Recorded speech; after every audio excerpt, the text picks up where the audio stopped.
Radhe Radhe everyone. पौष माह के कृष्ण पक्ष में आने वाली एकादशी को सफला एकादशी के रूप में मनाया जाता है। आज की वीडियो में हम जानेंगे कि सफला एकादशी व्रत कब किया जाता है, व्रत का पारण हमें कब करना है और व्रत हमें कैसे करना है। क्योंकि देखिए, कहा जाता है कि सफला एकादशी बहुत ही महत्वपूर्ण एकादशी है। किसी भी कार्य को की सफलता में प्राप्ति पाने के लिए सफला एकादशी का व्रत किया जाता है। तो सफला एकादशी की जो पूजा होती है वो सुबह सुबह स्नान आदि करने के बाद होती है। देखिए, लड्डू गोपाल की सेवा अगर घर में विराजमान है तो उस दिन उनकी सेवा बहुत ही विशेष रूप से करनी चाहिए। देखिए, ठंड का महीना है, ठंड का महीना बहुत है, तो यहाँ पे मैं हल्का गुनगुना जल ले ली हूँ। थोड़ा सा मैंने यहाँ पे कच्चा दूध ले लिया है, जो कि एकादशी पे देखिए विशेष सेवाएं होती है, विशेष श्रृंगार होते हैं, विशेष स्नान किया जाता है। यहाँ पे मेरे लड्डू गोपाल को मैंने जगा लिया है। यहाँ पे मैं उनको जगाने के कुछ समय बाद ही उनको स्नान आदि करा दूंगी। देखिए, ये सुबह सुबह आपको पूजा करनी है। किसी भी कार्य की सफलता की मनोकामनाओं को पूर्ण करता है सफला एकादशी। अगर आप इस एकादशी को व्रत नहीं भी करते हैं तो श्रद्धा पूर्वक शुद्ध सात्विक भोजन खाते हुए करते हुए यहाँ पे आप पूजन कर सकते हैं। देखिए, मेरे घर में लड्डू गोपाल विराजमान है तो सिर्फ मैं उनकी पूजा कर रही हूँ। आप अगर पूजा कर रहे हैं, व्रत कर रहे हैं, तो यहाँ पे आपको देखिए पीले आसन बिछा लेना है। मंदिर में भी पूजा कर सकते हैं, अलग से पटरा लगा के भी आप यहाँ पे पूजन कर सकते हैं। यहाँ पे आप श्री हरि विष्णु जी के साथ उनकी पत्नी माता लक्ष्मी जी को विराजमान करिएगा, पीले वस्त्र पे उनको बिठाइएगा, फिर उनको आचमनी करिएगा। इस तरह से लड्डू गोपाल को भी स्नान कराइएगा, दूध से जल से स्नान कराने के बाद वहीं पे उनको विराजमान करिएगा। तो देखिए, यहाँ पे मैंने लड्डू गोपाल को विराजमान कर दिया है। सफला एकादशी यानी कि सफलता की प्राप्ति के लिए व्रत पूजन किया जाता है। शुद्ध सात्विक भोजन रहते हुए भी आप इसकी पूजा कर सकते हैं। आज के दिन बहुत ही शुभ ये पूजा मानी जाती है। इस तरीके से मैंने अपने लड्डू गोपाल को स्नान आदि करा दिया है। आपको ये पूजा सुबह सुबह स्नान आदि करने के बाद ये पूजन करना है।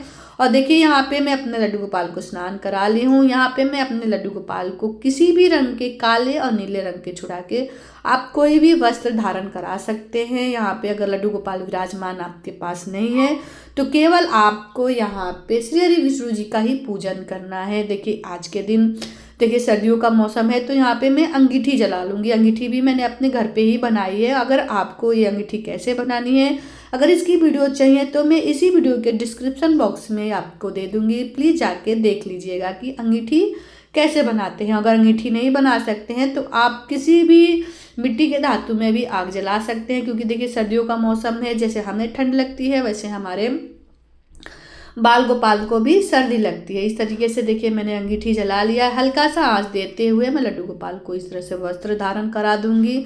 सफला एकादशी के दिन श्री हरि विष्णु जी का प्रिय भोग है। देखिए, वैसे तो एकादशी पे केले का भोग लगाया जाता है और मखाने की खीर बनाई जाती है। उसके बाद यहाँ पे इत्र लगा दूंगी मैं। देखिए, यहाँ पे इत्र केसर का इत्र है, जो भी आपको इत्र मिल जाता है आप इत्र लगा लीजिएगा। अगर केसर का इत्र है तो इत्र की मालिश कर दीजिएगा, नहीं है तो सिर्फ उनके कपड़ों पे ही थोड़ा थोड़ा इत्र का छिड़काव कर दीजिएगा। इस तरीके से मैंने अपने लड्डू गोपाल को केसर के इत्र से मालिश कर दिया है। सेम इसी प्रकार से अगर आप ठोठों से श्री हरि विष्णु जी के पूजन कर रहे हैं तो वहाँ पे भी इत्र थोड़ा सा लगा दीजिएगा, कॉटन में रख दीजिएगा। इस तरह से हम लड्डू गोपाल को वस्त्र धारण करा देंगे। तो चलिए बात करते हैं कि सफला एकादशी पे श्री हरि विष्णु जी का प्रिय भोग क्या है। तो देखिए, तिल के लड्डू इस दिन उनका प्रिय भोग है। तो हो सके तो तिल के लड्डू उनको भोग लगाइए, या फिर उनके पास तिल, काले तिल हो, सफ़ेद तिल हो, उन्हीं का उनका पूजन करिएगा। तिल के या फिर घी के दीपक जलाइएगा। जो भी आपको तिल दीपक मिल जाते हैं, कोई सा भी ऋतु फल ले सकते हैं, जैसे ड्राई फ्रूट हो गए। अगर आप मखाने की खीर नहीं भी बना पाते हैं तो मखाना थोड़ा सा रख लीजिएगा। लड्डू गोपाल के पास आप दूध रख दीजिएगा। और जब अगर लड्डू गोपाल को दूध और मखाना नहीं कर सकते हैं, पूजन करते हैं आप श्री हरि विष्णु जी का, तो हो सके तो मखाने का भोग लगा दीजिएगा, तिल का भोग लगा दीजिएगा, तिल के लड्डू के भोग लगा दीजिएगा। सर्दियों में जो भी प्रिय भोग होते हैं ना, जैसे तिल के लड्डू हो गए, गुड़ के लड्डू हो गए, ड्राई फ्रूट के लड्डू हो गए, मूंगफली के लड्डू हो गए, गुड़ से बनी हुई चीज़ों का भी आप भोग लगा सकते हैं। इस तरीके से देखिए, मेरे लड्डू गोपाल को मैं रेडी कर रही हूँ। बहुत ही प्रेम पूर्वक लड्डू गोपाल को मैंने आज का श्रृंगार कर दिया। और अब बात करते हैं कि सफला एकादशी किस दिन पड़ा है। तो देखिए, सफला एकादशी 15 दिसंबर को व्रत रखा जाएगा। 14 तारीख दशमी के दिन रविवार पड़ रहा है, तो आप तुलसी शनिवार के दिन ही तोड़ के रख ले, यानी कि 13 तारीख को, क्योंकि संडे को दिन तुलसी एकादशी को नहीं तोड़ी जाती है, संडे के दिन नहीं तोड़ी जाती है, तो दोनों ही दिन तुलसी नहीं तोड़ी जाएगी। और हम द्वादशी पर भी तुलसी नहीं तोड़ते हैं। और इसके बाद भोग लगाएंगे। देखिए, भोग में आप कुछ भी, लड्डू गोपाल को मखाने की खीर, मखाना, ड्राई फ्रूट आप भोग में जरूर लगा सकते हैं।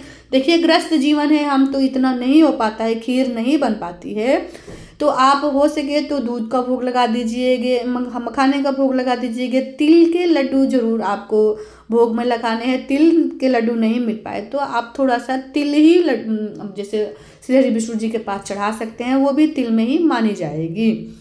इस तरीके से देखिए, आपको 15 दिसंबर को ये आपको एकादशी का व्रत रखना है। 16 तारीख को आपको व्रत का नियम का पालन करना है।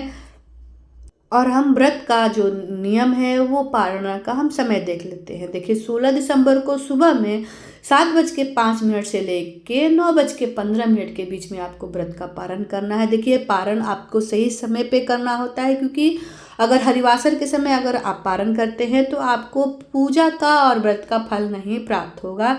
तो हो सके तो पारण का सही समय ही आप नेट से देख के जरूर से जरूर उसी बीच में आपको पारना करना है। और एकादशी का व्रत जो होता है ना, पूर्ण रूप से शुद्ध रख के, सात्विक रख के आपको ब्रह्मचार्य नियम का पालन करते हुए ही आपको ये व्रत करना है। दशमी से ही यह व्रत चालू हो जाता है। एकादशी के दिन आपको व्रत करना है। द्वादशी के दिन सही समय पे आपको फल का, या फिर आप देखिए सुबह सुबह स्नान आदि करने के बाद जहाँ भी आपने चौकी लगाई है, जहाँ भी आपने पूजा किया है, या फिर मंदिर में भी धूप दीप दिखाने के बाद आपको कुछ चीज़ें दान करनी होती है। दान में आपका जितना भी सामर्थ्य है, अगर अनाज, गेहूँ जो भी दान करना चाहते हैं दान कर सकते हैं, नहीं तो आप कुछ दक्षिणा ही दान कर सकते हैं। यहाँ पे कुछ आप दक्षिणा रख दीजिए, वो दक्षिणा आपको अपने लड्डू गोपाल का सामान भी ला सकते हैं, कुछ दक्षिणा आपको मंदिर में दान कर सकते हैं। इस तरीके से देखिए, एकादशी का मैंने आपको पूजा कब करनी है, पारण कब करना है, व्रत कब करना है, इस तरीके से मैंने आपके साथ बहुत ही अच्छी वीडियो शेयर किया है। आशा करती हूँ कि आपको मेरी ये वीडियो पसंद आई होगी, थोड़ी सी भी यूज़फुल लगी होगी तो वीडियो को लाइक कर दीजिएगा। चैनल पे नए हैं तो चैनल को सब्सक्राइब कर दीजिएगा। लड्डू गोपाल की सेवा कैसे करते हैं, तीज त्योहार में सेवा कैसे करते हैं, तीज त्योहार पे पूजा और पूजा की सारी विधियाँ आपको मेरे चैनल पे मिल जाएगी। तो मिलती हूँ आपको दूसरी वीडियो में, तब तक जय श्री कृष्णा, राधे राधे। आप सभी को सफला एकादशी की बहुत बहुत शुभकामनाएं। राधे राधे, जय श्री कृष्णा, ओम नमः शिवाय, जय माता दी।